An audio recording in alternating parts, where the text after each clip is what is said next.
말라기서를 두 번째 시간에 보고 있습니다. 1장에서는 하나님께서 특별히 사랑하셔서 하나님의 백성 삼으시고 또 하나님께서 출애굽기 19장 5절에서 6절에 그 사명감을 주셔서 그러한 하나님의 나라가 되기를 원하셨고 제사장 나라가 원하셨지만은 그러하지 아니하는 관계로 북이스라엘과 남유다가 차례대로 하나님의 징계를 받게 되었습니다. 세상 사람들은 망했다고 하는데 결국은 바벨론에 가서 70년 동안 하나님이 어떤 분인지를 알고 고국에 돌아왔습니다. 하나님의 성전을 건축하고 하나님의 말씀으로 그리고 하나님의 성벽, 백성들이 살아갈 수 있도록 그러한 울타리격인 성벽을 완공하고 봉헌식하고 하나님 앞에 바로 살아갈 수 있도록 하셨다라고 하였습니다. 그러나 그러한 개혁자들이, 선구자들이 말씀 전가하고 말씀대로 살려고 하는 그분들이 이 땅에서 영원토록 살아 있을 수 없기에 다음 세대로 연결이 되어야 되는데 다른 세대로 변화되고 있는 이 모습을 우리는 사사기를 통해서 느꼈던 것처럼 지금도 우리가 말라기를 통하여서 볼 수가 있습니다. 하나님 앞에 생명을 얻기 위해서 제사를 지내는 그것이 성전이었습니다. 그런데 1장에서는 하나님께서 다시 가시면서 누가 저 성전 문을 닫을 자시면 좋겠다라고 말씀하고 있습니다. 오늘 우리가 2장을 연이어 볼 수 있는데 지난 시간에 보았던 1장 6절에서 14절까지는 이제 제사장들의 하나님께서 책망하시는 모습을 우리는 지난 시간 보았습니다.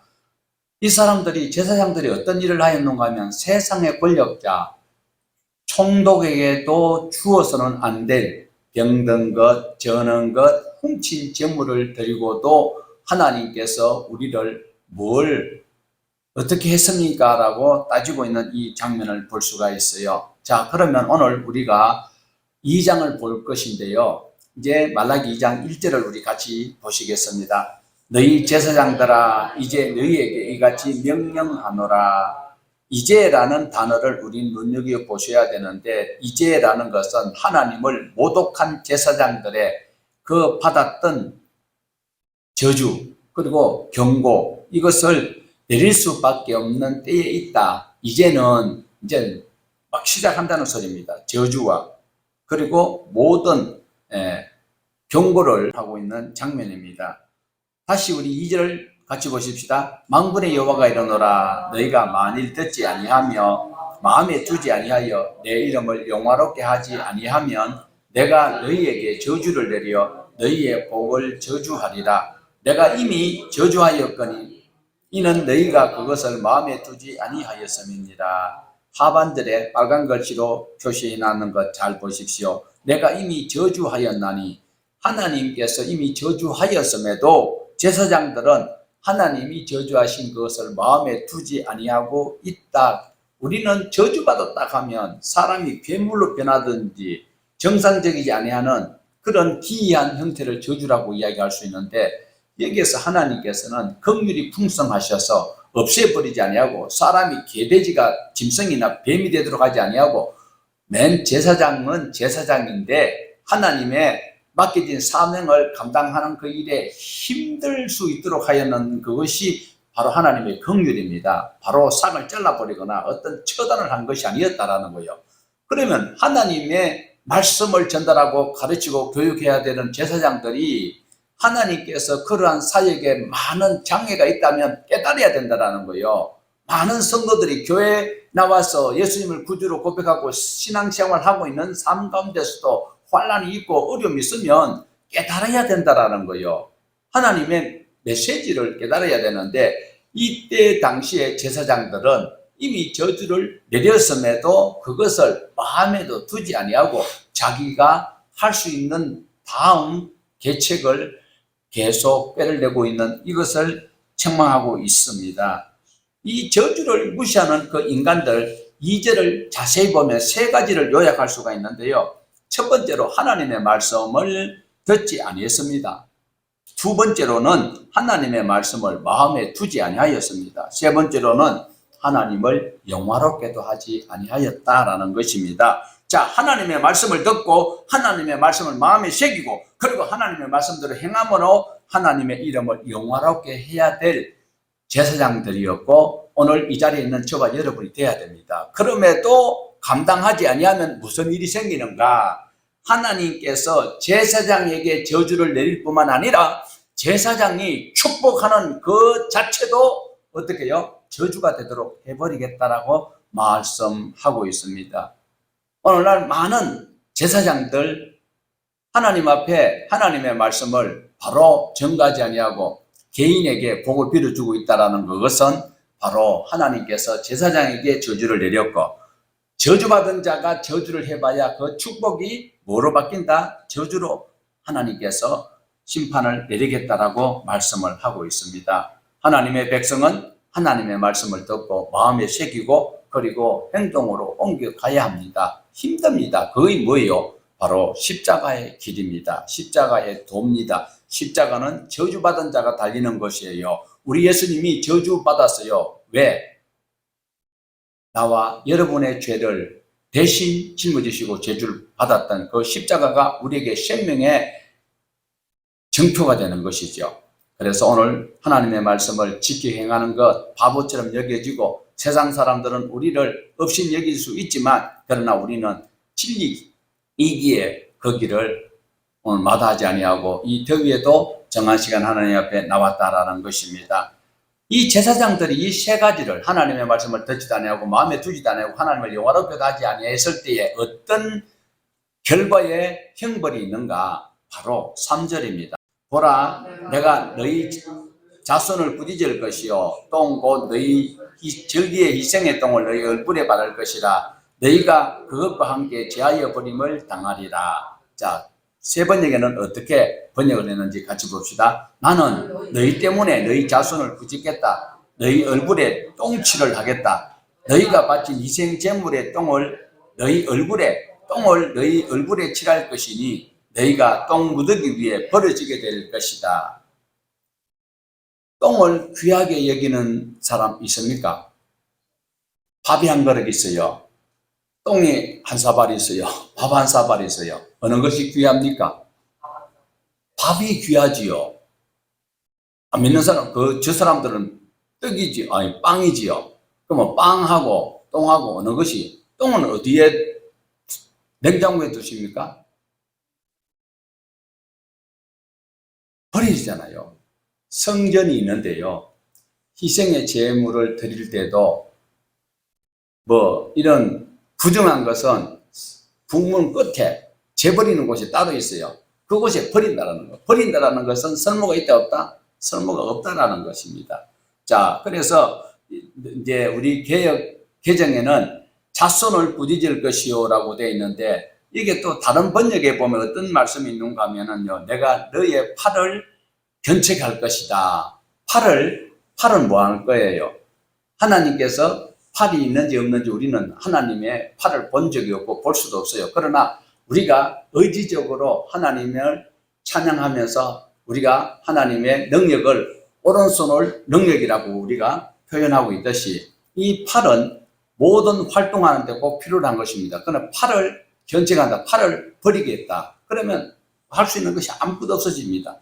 이 말씀은 바로 제사장이 우리가 이전에 보았던 것 하나님의 말씀을 마음에 두지도 않고 읽지도 않고 영화롭게 하지도 않았을 때는 하나님께서는 너희들이 제사장들이 제사를 지내는 그 생명을 살리기 위해서 드리는 그 희생의 제사가 가치가 없고 너도 함께 똥 버리는 곳에 얼굴에 똥칠하면 피부에 좋을는지 모르겠어요. 암모니아가 있어서 더 해로울 수도 있는데 똥을 얼굴에 칠해버린대요. 그러나 우리는 이런 것을 별로 좋아하지 않고 그냥 여사로 넘겨버리는 거예요. 말라기 3장에서 복 준다는 소리만 좋아하지 이런 것들을 만약에 쌀을 한 대박 샀어요. 그 속에 벌레가 생겨서 보통 보면 여름에 벌레 생기지요. 그러면 쌀이 많아요? 벌레가 많아요? 쌀이 많지요. 그러면 뭘 골라내야 돼요? 쌀을 골라내야 되죠? 그래, 벌레 골라내면 되잖아요. 저주만 제해버리면 우리에게는 하나님 주시는 복이에요. 그런데 하나님께서는 너희들이 하나님을 없인 여기기 때문에 결국은 희생의 제사를 지낸다고 하지만 그것이 똥 취급을 받고 그 똥을 우리 얼굴에 칠해버리겠대요. 아니 얼굴에 제가 만약에 설교하다가 잘못해가지고 코같이 일 나무가 있다 싶시다. 저는 모르고요. 그냥 코같이 일 나무한테 있으면 여러분 볼 때에 얼마나 여러분이 민망할 거예요. 저는 괜찮아. 코 나오는 거 나는 모르니까. 그런데 그거만 닦아버리면 되는데 코가 약간 나올 수도 있잖아요. 여러분 코 구멍 두 개서 다 가지고 있는데 그런데 코 나오는 것도 망신스럽다고 생각하면서 얼굴에 똥칠을 해놔놓으면 어떻게 될까? 하나님께서는 제사장들에게 잘못 살아가는 그들에게 하나님 앞에 예배한다고 하지만 그 예배를 하나님 싫어하는 거예요. 어떻게 해요? 이사야서에서도 말씀하셨잖아요. 그 기름, 냄새 진질머리 나고 마당 밟는 것도 몸소리 난다고 했는데 1장에서는 뭐라 그랬어요? 성경 문 닫을 수 있으면 좋겠다. 오늘 또 2장 3절에도 똥을 칠하고 똥 버리는 곳에 같이 버려버리겠다. 똥은 버리는 것이지 간수하는 것이 아니에요. 그런데 하나님의 백성이 하나님의 말씀을 가르치는 귀중한 직분받은 자가 잘못 살아갈 때는 가차없이 하나님께서 똥 취급을 하고 똥 버리는 곳에 같이 버려버리겠다라고 말씀을 하고 있습니다. 그러므로 우리는 정말 하나님 앞에 그리스도인으로 살아갈 때에 처신을 똑바로 해야 돼요. 입술로만 주여 주여 한다고 주님께서 오냐 이렇게 안 합니다. 자, 우리 4절 한번 볼까요? 4절. 만군의 여호와가 이르노라 내가 이 명령을 너희에게 내린 것은 레위와 세운 나의 언약이 항상 있게 하려 함인 줄을 너희가 알리라. 레위와 세운 언약이 무엇일까요? 레위가 누구예요? 레위가 누구예요? 야곱의 아들이에요. 그런데 레위 지파 속에 누가 나와요? 모세가 나와요. 그리고 아론이 나와요. 그런데 레위가 받은 것이 아니에요. 실제로는 모세가 호렙산에서 시내산에서 하나님 앞에 이 명령을 받았단 말이죠. 그런데도 통틀어서 레위와 세운 언약은 하이살롬이에요. 우리 5절을 같이 한번 보시면 좋은데, 자 5절로 한번 읽어보실까요? 레위와 세운 나의 언약은 생명과 평강의 언약이라. 내가 이것을 그에게 준 것은 그가 나를 경외하고 내 이름을 두려워하였으며. 예, 레위와 세운 그 언약은 바로 생명과 평화입니다. 그러므로 오늘 우리가 하나님의 말씀대로 살지 못한다면 우리는 하나님과 관계가 있다고 이야기할 수가 없습니다. 레위 사람들이 잘못하고 제사장들이 잘못하기 때문에 이 제사법을 세웠던 언약을 하나님께서 폐기하는 것이 아니고 제사장들을 징계를 할지언정 레위 사람들은 다시 이 말씀 안에서 회복되어서 제사장 나라가 되기를 하나님께서는 원하고 계신다라는 것입니다. 제사를 제사답지 못하게 드린다고 해서 제사를 없애버리는 것이 아니고 제사 지내는 사람은 없어질지라도 제사를 드려야 새로 드려야 될 그 사람들이 계속 이 언약을 붙들고 지나가기를 원하고 있습니다. 레위와 세웠던 그 언약은 지키면 생명과 평강이라 그 말씀이 오늘 우리에게 꼭 마음의 고백가 돼야 되는 거예요. 아무리 지식인이다 할지라도 하나님께서 꼭 데려가신 분도 있지만 천재지변으로 돌아가시는 분들도 있잖아요. 잠시 이 땅에 있는 동안에 하나님의 말씀을 지키는 사람, 하나님의 언약을 지키는 사람이 결국은 행복한 사람이다라는 것을 우리는 기억을 하셔야 합니다. 자, 우리 다시 5절과 6절을 다시 한번 보십시다. 예배를 불손하게 지낸다고 예배를 없애버릴 수는 없는 거거든요. 그러나 5절, 6절을 다시 한번 더 우리 같이 보십시다. 레위와 세운 나의 언약은 생명과 평강의 언약이라. 내가 이것을 그에게 준 것은 그로 경외하게 하려 함이라. 그가 나를 경외하고 내 이름을 두려워하였으며 그의 입에는 진리의 법이 있었고 그의 입술에는 불의함이 없었으며 그가 화평함과 정직함으로 나와 동행하며 많은 사람을 돌이켜 죄악에서 떠나게. 레위와 맺었던 언약, 모세와 맺었지요. 시내산 언약. 이것은 바로 뭐예요? 생명과 평강을 우리에게 주시기 위한 것이다. 생명과 평강을 주시는데 주신 분이 누구예요? 하나님이죠. 그러면 고마움을 표현하기 위해서는 하나님을 경외해야 되는 거예요. 항상 감사해야 되지요. 요즘 막 그 뉴스에 시끄러운 분 있지요. 뭐 같은 뭐 한글로 쓰면 저하고 똑같은데 그 김아무개 씨가 지금 대통령이 통치하는 그 통치권 속에 있으면서 자기가 거기서 직을 수행하면서도 감사가 없어요. 그리고 대통령 이름을 부를지언정 대통령직을 빼버리는, 이것은 대통령을 인정 안 한다는 소리거든요. 여러분이 생명과 평안을 얻으면 하나님을 어떻게 해요? 경외해야 돼요. 경외하는 것은 두려움으로 하나님을 높이는 거예요. 아이고, 하나님만 모습만 봐도, 하나님 한자만 들어도 내가 아이고 무서워라, 그래 무서운 게 아니라 너무 고마우신 분이고 귀하신 분이라는 것을 우리가 표현하는 것이 바로 두려움으로 그분을 공경하는 것이 경외입니다. 그것이 있도록 하기 위해서 바로 시내산 언약, 바로 레위와 맺은 언약을 우리에게 생명과 평안이다라는 거예요. 그게 어디 있어요? 우리가 가지고 있는 66번이에요. 성경을 배워야 돼요. 교회만 왔다 갔다 한다고 천국 가는 건 아닙니다. 지성을 드리면 감천하는 그런 하나님이 아니라니까요. 약속대로 지키고 약속대로 실행할 때에 상 주시는 분이 우리 주님이시다라는 것입니다. 그러므로 우리는 하나님을 경외하기 위해 해야 돼요. 제사장들이 뭘 안 했다고요? 하나님의 말씀을 마음에 두지도 않고 자기네들이 능력도 없는데 오늘날 조금 덜해요.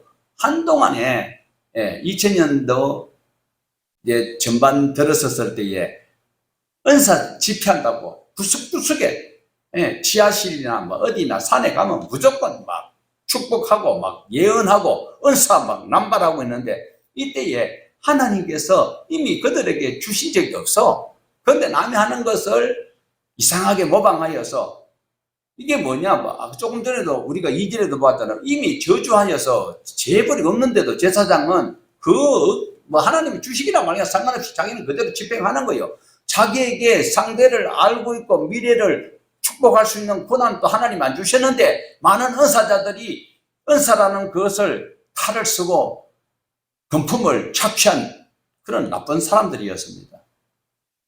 그러다 요즘은 이제 그게 사람들 잘 안 속죠. 잘 안 가지요.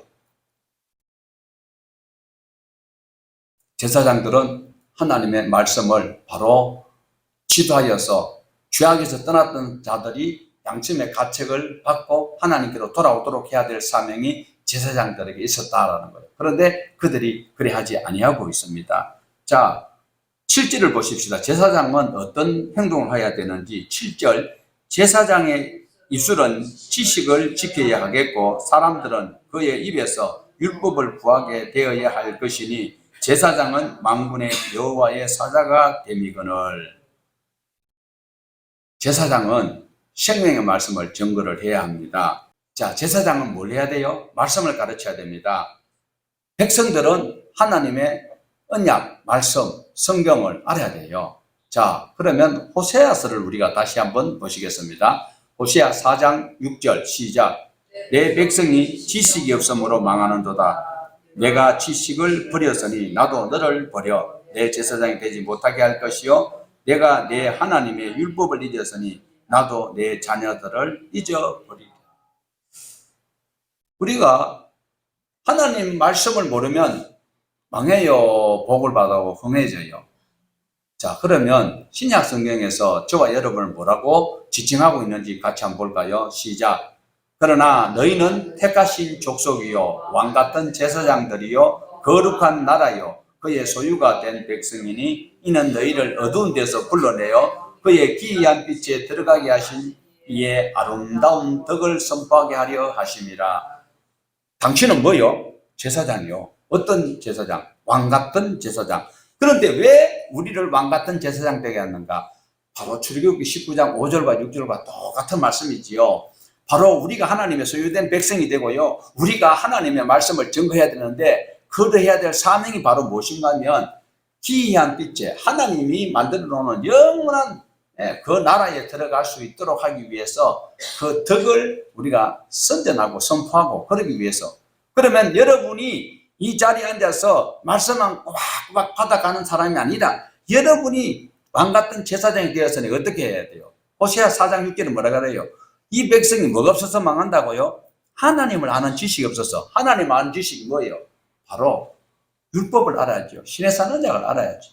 그 말씀을 우리가 성경 66권을 제외하고 이 땅에서 행복을 찾겠고 파랑채를 구하겠다라고 하면 여러분은 아직까지 하나님의 사랑 테두리 안에 있지 아니하다고 볼 수가 있습니다. 하나님의 백성들이, 많은 사람들이 왜 망해요? 가진 것 위에 더 가지려고 하면 그것이 탐심이라고 했습니다. 탐심은 죄라고 했습니다. 죄는 우리를 천국에 못 가도록 합니다. 여러분, 죄 없이 하는 방법이 하나님의 말씀을 바로 알고 말씀대로 살아가야만 하는 것입니다. 자, 우리 제사장은 뭐가 돼야 된다고요? 하나님의 말씀을, 말라기라는 것이 나의 사자, 하나님의 사자입니다. 오늘 저와 여러분이 말라기처럼 하나님의 말씀 맡은 사자가 되어서 복음을 증거해야 되고 십자가를 전달해야 되고 66권의 말씀을 1189장을 증거하는 그 일에 하나님의 제사장이 되어야 합니다. 자, 8절 9절 보십시다. 너희는 옳은 길에서 떠나 많은 사람을 율법을 거스르게 하는도다. 나 만군의 여호와가 이르노니 너희가 레위의 언약을 깨뜨렸느니라. 너희가 내 길을 지키지 아니하고 율법을 행할 때에 사람에게 치우치게 하였으므로 나도 너희로 하여금 모든 백성 앞에서 멸시와 천대를 당하게. 제사장은 하나님의 말씀을 가르쳐야 합니다. 죄를 지은 자가 제물을 가져오면 제사를 집례를 해야 합니다. 그리고 제사장은 본보기로 말씀을 따라 살아가야 합니다. 하나님의 말씀을 가지고 재판을 해야 합니다. 요즘 우리나라 재판 보면은 좀 이상한 부분을 많이 볼 수가 있는데, 하나님께서는 당시 제사장이 재판장인데 재판을 할 때는 말씀에 근거한 재판을 해야 된다라고 말씀하고 있어요. 뭔 말씀? 율법에 근거해서 하나님의 말씀, 큰 성경의 흐름을 따라서 바로 가르쳐야 되는데 치우치고 있다. 치우친다는 것은 무엇입니까? 권력자에게는 권력자에게 맞게 적용하고 없는 자에게는 없는 대로 억울하거나 말거나 이런 치우치는 재판을 하고 있다. 교회 설교도 마찬가지입니다. 하나님의 말씀을 창세기부터 계시록까지 균형 있게 가르쳐야 되는데 필요한 말씀, 모두에게 이 성경 66권 다 필요한데 듣기 좋고 적용하기 좋은 것만 전가하는, 치우치는 말씀을 전가하는 그 사람들이 말라기에서 얼굴에 똥을 칠함을 받아야 될 당사자다라는 겁니다. 나는 아닌지 살펴보셔야 할 것입니다. 우리 11절을 보시겠습니다. 11절.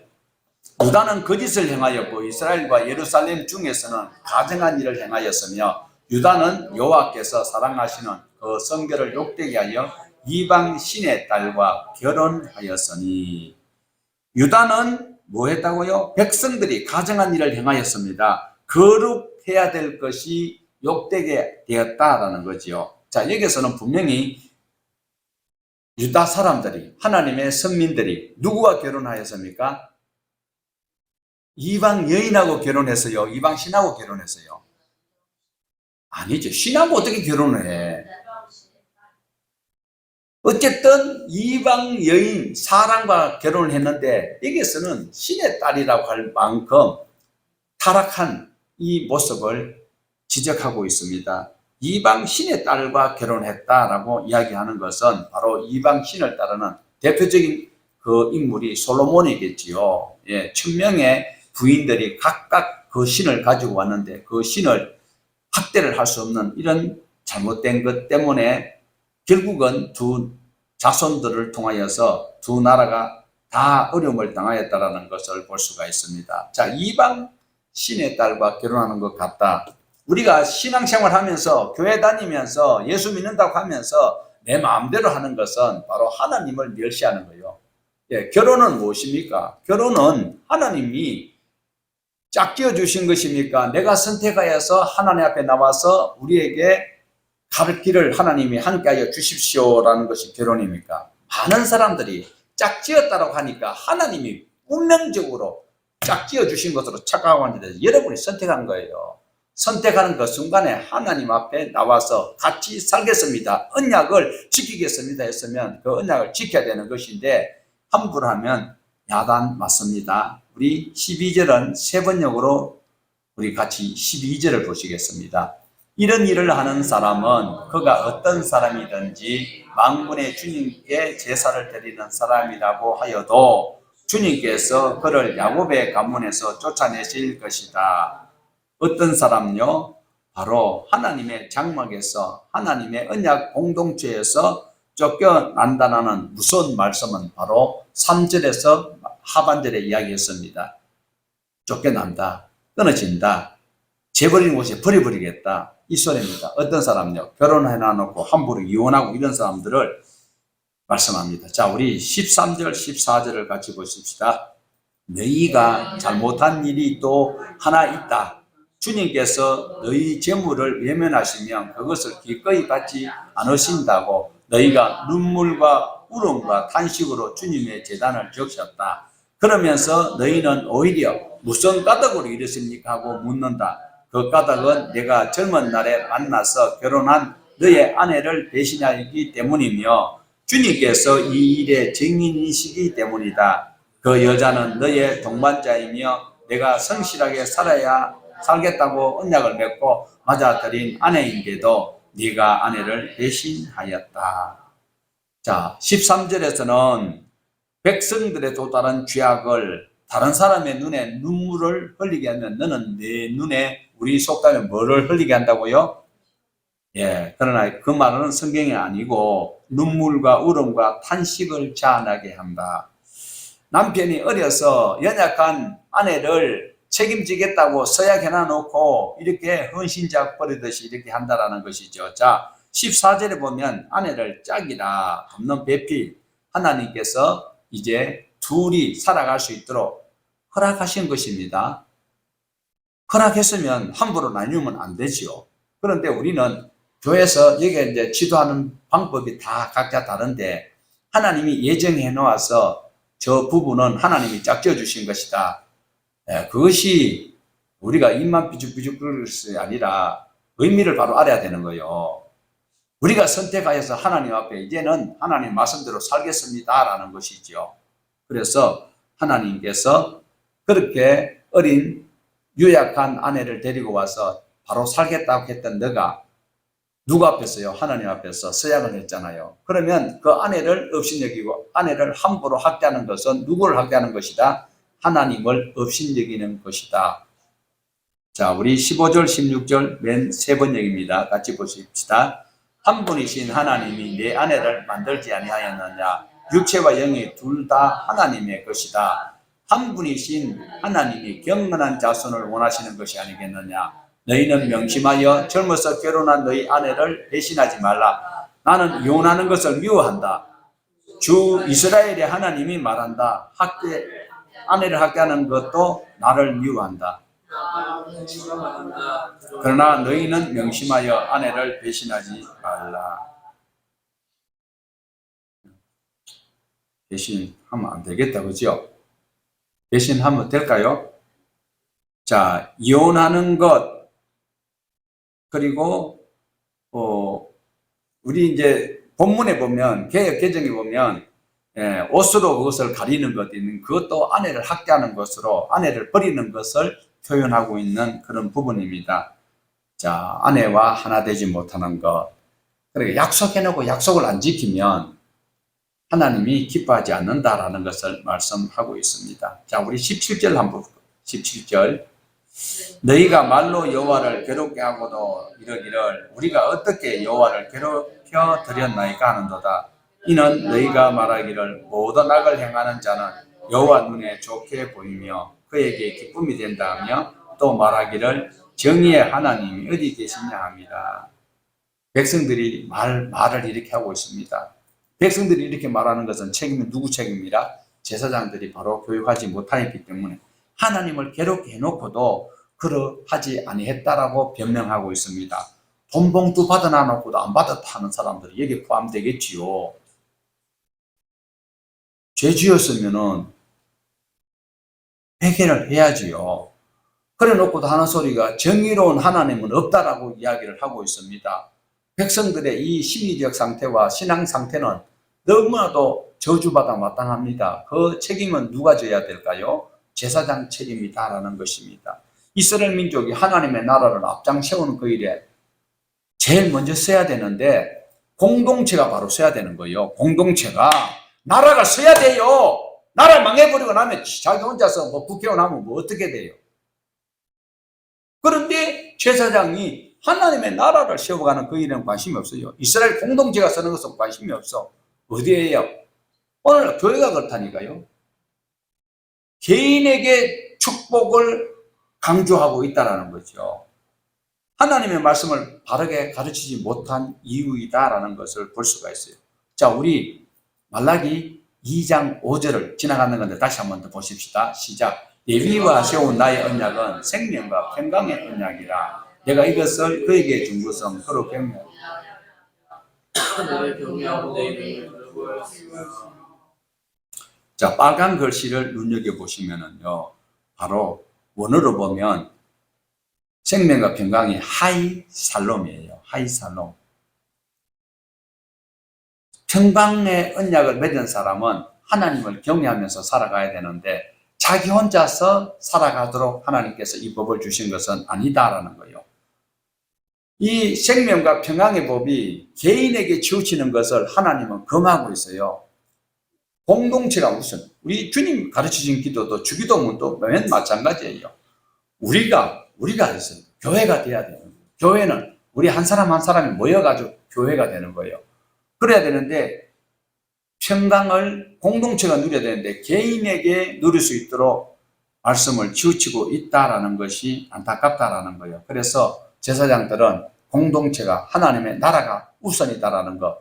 예수님께서 너 가정이 잘 되고 그 다음에 교회가 잘 되고 나라가 잘 되라 이랬습니까? 그의 뭐부터? 나라와 의를 먼저 구하는. 그래서 우리는 치우치지 않는 삶을 살아가야 합니다. 우리가 살아가는 현장 속에서 내 삶이 힘들고 어렵고 한쪽으로 기울지는 이런 하나님으로부터 소외당한다라고 여기고 있는 이때에 하나님의 말씀이 바로 생명과 평강이다라는 것을 기억하면서 내게 약간 손해가 있는 듯 할지라도 공동체가 하나님의 나라가 세워진다면 그것을 위해서 하늘의 미랄이 되는 것이 하나님께서 우리에게 주시는 명령입니다. 우리는 제사장이라고 했습니다. 왕같은 제사장, 하나님의 말씀을 가르쳐야 합니다. 이스라엘 백성들이 망하는 그 이유가 호세아서 4장 6절에 하나님을 아는 지식이 없어. 하나님을 아는 지식은 바로 율법을 업신여기기 때문에 그렇습니다. 오늘 또 저와 여러분은 하나님의 말씀을 남에게 가르칠 수 있고 내 마음에 두고 하나님을 영원하게 하고 내가 그 말씀을 따라 살아가는 우리 모두가 된다면 하나님의 나라가 우리 모두에게 눈으로 보고 손으로 만져보는 그 은혜가 있음을 믿으시기를 주님의 이름으로 축복합니다.